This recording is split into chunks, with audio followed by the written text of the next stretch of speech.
olho lá no capítulo 4, desculpe, no capítulo 6, vou pular um pouquinho, porque eu trago de todos os métodos ali, e algo que é muito interessante é que toda a metodologia está baseada nessas duas questões: permanência dos fenômenos, constância das condições, e nós sabemos que as duas são falsas.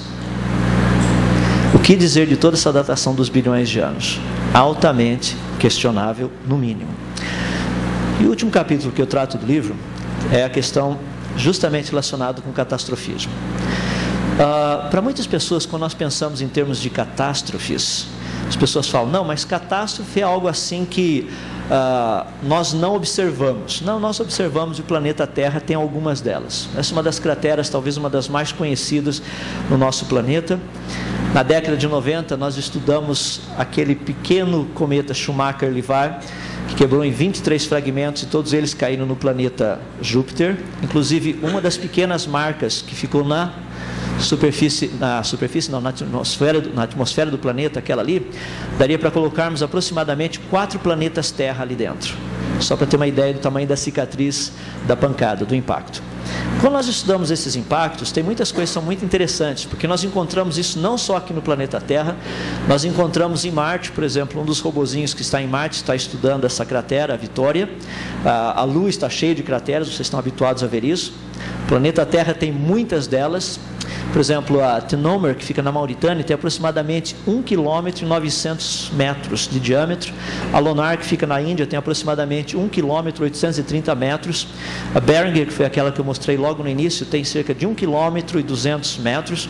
Ou seja, nós temos uma grande quantidade disso, dessas crateras, aqui e fora. Quando nós pensamos em termos dessas crateras, algo que é fascinante é termos comparativos. Essa é uma cratera feita por uma bomba atômica. E essa é um pouquinho diferente. Foi um teste feito, uma bomba de 100 quilotons, a uma profundidade de aproximadamente 194 metros. Produziu uma cratera de 390 metros de diâmetro, 97,5 metros de profundidade, e deslocou aproximadamente 200 milhões de toneladas de solo. Isso aí foi um teste feito na cratera Sedan, feita no NTS. É muito interessante o tamanho do buraco feito. Agora, isso aí são só 400 metros. Nós temos crateras no nosso planeta de aproximadamente 2 quilômetros de diâmetro. Se aquela lá da Yucatán for uma cratera, aquilo lá teria 150 quilômetros de diâmetro. E tem uma outra na África do Sul, que se for uma cratera também chegaria a ter 300 quilômetros de diâmetro. Dá para ter uma ideia? O tamanho de uma bomba de 100 quilotons, o que faria o equivalente em termos de quilotons liberados quando você tem um impacto feito por um corpo celeste que bate na gente. Ou seja, falar de catastrofismo é algo que a gente tem que fazer. Que o planeta Terra já passou por isso, já.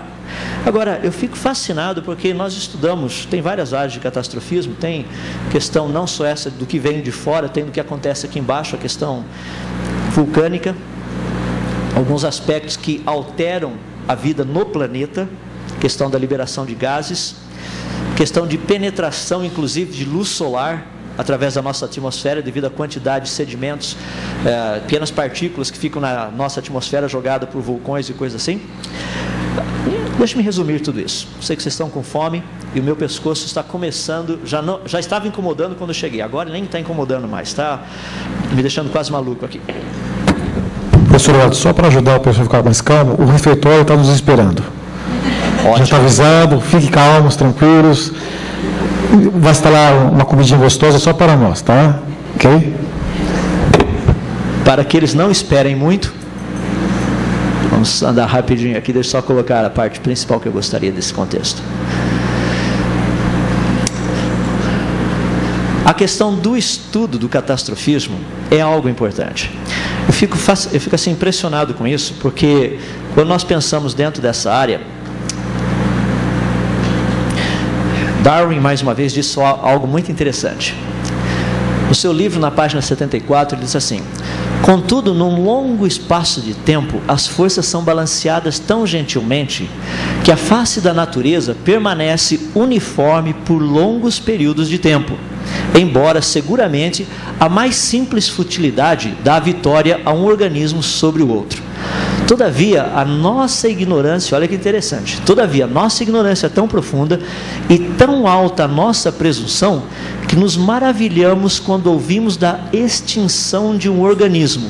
E como não vemos a causa, nós invocamos cataclismas para devastar o mundo ou inventar leis sobre a duração das formas de vida. Eu queria ver Darwin lendo isso aqui hoje, baseado em tudo que a gente conhece de catastrofismo desses últimos 100 anos. Totalmente ignorante, no sentido totalmente errada, dentro do contexto daquilo que ele disse. Totalmente. Nós sabemos que catastrofismo é algo real.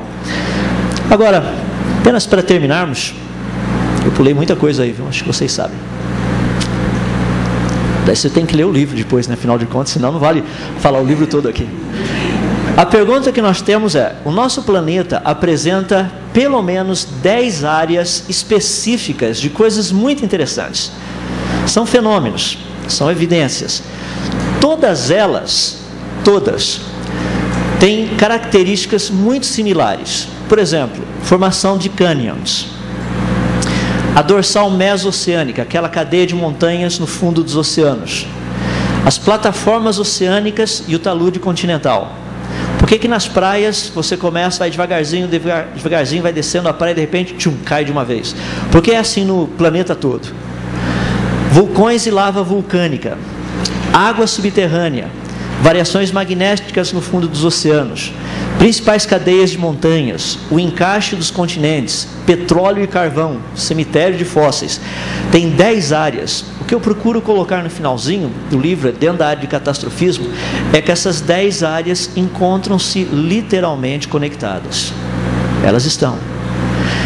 Existe um evento que é um evento muito interessante e que muitas pessoas ficam questionando a respeito dele, que é justamente a ideia de um dilúvio global.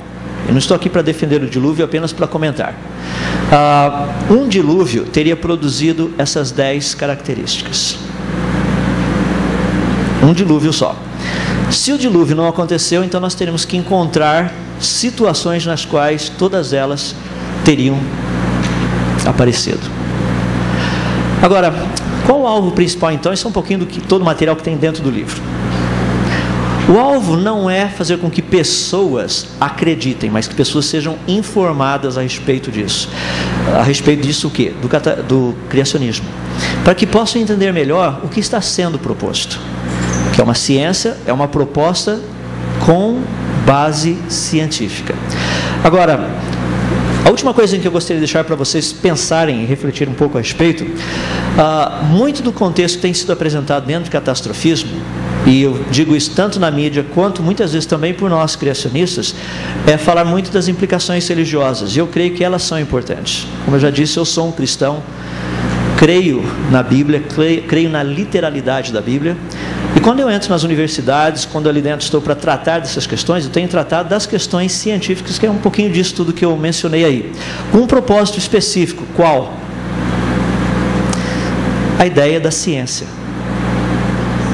Eu não sei daqui quantos estão ainda no seu processo de estudo. Se você está, encorajo a continuar, não desista não. Estudar é difícil, é por isso que poucos permanecem nele. Para aqueles que acham que estudar é para quem quer, não é para quem pode. Não é pode em termos financeiros, não é porque realmente eu creio que Deus capacita pessoas para isso, para pesquisar e ir atrás. Eu gostaria realmente de incentivá-los a continuar nisso. E ponto final aí para todos pensarem. Cuidado com o tipo de lente que você usa para ver. Lembra que logo no começo eu estava com um problema porque eu estava vendo tudo meio assim embaçado. Eu esqueci que eu estava com óculos. Meu óculos funciona muito bem quando eu preciso ler perto. Quando eu preciso ver longe, a pior coisa que eu posso fazer é usar meu óculos. Cuidado com o tipo de lente que você usa quando você está tratando com a ciência. Tenha certeza que a lente é apropriada para aquilo que você está estudando. Senão você vai ter uma imagem totalmente distorcida. Eu creio que esse é o grande problema da teoria da evolução. O pessoal ainda não conseguiu pegar a lente certa. A hora que eles pegarem, a coisa resolve. Mas como isso já começou há 4.500 anos atrás, eu não creio que vai ser agora que vai ser resolvido.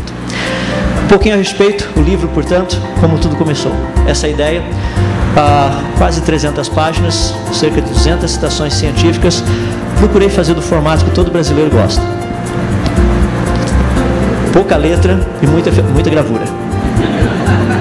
Então, espero que funcione bem.